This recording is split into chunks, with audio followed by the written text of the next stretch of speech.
So what's going on, everybody? I just wanted to show you real quick today why I talk so much about proper bushing. So this is a 2024 Kawasaki Ridge. I was mocking up all the suspension and everything, getting all the specs and whatnot, and Kawasaki loves to use a pressed rubber bushing in these. So it's very durable. It's maintenance free. There's nothing that you need to worry about. It lasts a long time. The downfall of it is poor suspension performance. So as you can tell, there's no shock here or anything. And I mean, look how it won't even stay down. And then coming up, literally, that's as far as I can move this sucker under my own strength. The suckers bind greatly. So when somebody comes out with some good UHMW bushing kits, that's going to be a big key on like these ridges. It's big on the mule because the mule's the same way. I've done a video on that too, and you know, it just, when you put a good bushing in there, it's night and day on making the suspension fluid. When your arm moves free, you're not binding and having to overcome all of that negativity in the suspension.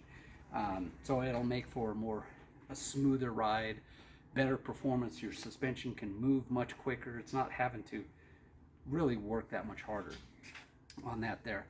And then I just wanted to show, so this is a rear shock on the Ridge, just a massive utility shock. This is a progressive rate spring setup. So it's trying to compensate with different, as this shock compresses, it's going to change its rate. That's basically how this design is set up. And I understand where Kawasaki's coming from on this, and they're trying to make it really plush and really smooth, a good trail machine. But when you have a machine with this much horsepower that can do dang near 80 miles an hour, this isn't that good. So it's like putting, you know, a shock off of an old Cadillac onto a Corvette and then expect that thing to handle worth a dang. Yeah, sure, it'll suck up the road bumps and everything, but you chuck that thing into a corner and the whole machine just sways to the outside, and it's just no bueno. This is not a Ridge shock. This is a shock for a U-Force 1000 XL, and I just wanted to use it because it is close to the specs of what it's going to be. This is a stage 1, so I like to have a set of shocks just so I can see how everything's going to fit, but it's not going to fit up here because the specs are different in between the CF Moto U-Force and this, but that's essentially what the shock's going to look like as far as the stage 1.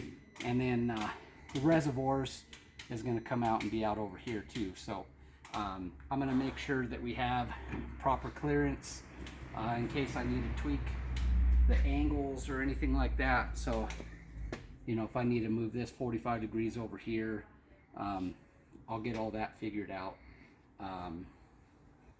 You know, because I know everybody's going to be running bigger tires. This one is a non-XR, so this is a 27-inch tire.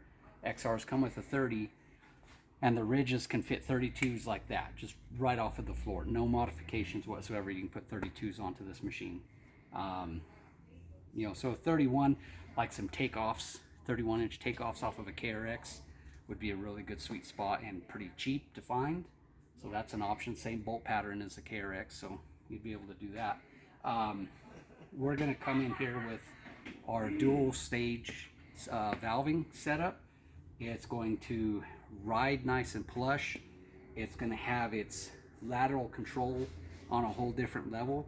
So driving on roads, or you know, like asphalt roads or even dirt roads at a higher performance, coming in and sliding in around corners, you're going to notice that the chassis is going to stay much more planted. We're going to gain some down travel. We're going to gain some up travel. Once I get everything complete, then I'll kind of be able to work the math on that to figure out how much more travel. I don't build the shocks specifically to lift a vehicle. Will you gain some lift? Possibly, but it's going to be up to you to where you want to set the preload. Now, I'm going to always set up for performance first than anything. So I don't think I'm going to raise it up any higher than stock, because they're already, they're already pushing the angles down pretty far, stock, to get a lot of ground clearance on these machines. So I think they have plenty of ground clearance in stock form for what this machine is intended for, its chassis design and everything. You put 32s and you're going to go up, so you're gaining more ground clearance, so you'll be good on doing something like that, versus trying to jack the suspension up. The more that you push this sucker down, the more shock is sticking out and the less down travel you have. So you want your suspension to be kind of compressed in. You want it to sit like a trophy truck. So I always say, think trophy truck, not monster truck. Monster truck is out here. So if say this was the ridge setup and you're driving down the road, this tire goes to drop into a hole, there's no more suspension left. So the whole machine has to fall into the hole. So that's where you get this bam, bam, side to side rocking, because you don't have enough down travel.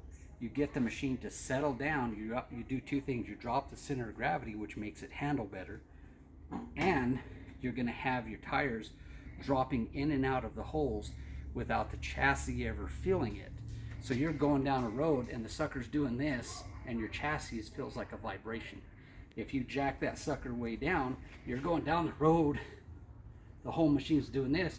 All you can do is lift off the throttle, regain control, put your foot back into the throttle. More performance, letting the suspension do all the work. Not the work of jacking it way up. It's not about your max ground clearance unless you're a mudder, unless you're going to be going in deep mud. Trust me, Super ATV will come out with portals. They're going to come out with 4-inch, 6-inch, and 8-inch portals for this machine.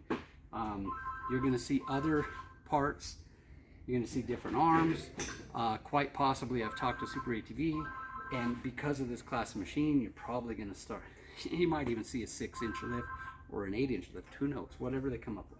So you're going to probably see some longer A-arms, some big lifts, so all you mudders will be taken care of.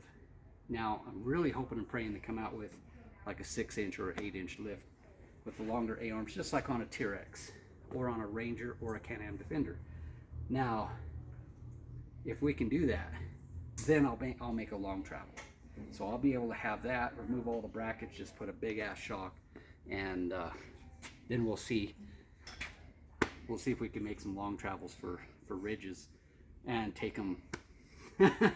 I'll take the sucker beyond a KRX when I'm done with it. So look forward to that. So just things to look at, and what I like to explain and try to show people on that type of stuff, so that way they understand. Whenever I say change your bushings, I mean, look at that. That's 100% rubber bushing, just holding it in place on that sucker. So hopefully they come out with some new bushings pretty soon. They will, but get some new bushing kits, allow that sucker to move freely. That's going to give you a better ride quality. Then we're going to have our shocks come out, and that I'm going to take the performance to an entirely new level. You'll be able to actually use the power on the trails. Right now, you really can't. Anybody that owns a Ridge can also verify this. You try to chuck this into a corner, driving it like a performance machine, and the sucker will lean over, and you'll pick one tire up off the ground, and you start to get all over the place. You have very mushy mule suspension on a machine that can do almost 80 miles an hour, and then it just doesn't work together. So just wanted to show everybody a lot of the reason why I talk about bushing so much. I talk about it on the T-Rex, I talk about it on everything, the mules. So like changing the arms on the mules, it just makes it better. The whole equation comes into play whenever you got that. So thank you all for watching. God bless, and don't forget to hit subscribe, click that bell for notifications. I like to try to go behind the scenes and show some of the stuff that I do. I don't build shocks off of theoretical. I build real world shocks. So I do all of this. This is theoretical. Then I get prototypes and I test them and test them and test them and test them, change them, test them, change them, test them until I get them suckers riding like a trophy truck, performing like a high performance machine. So we make a difference. Thanks. God bless.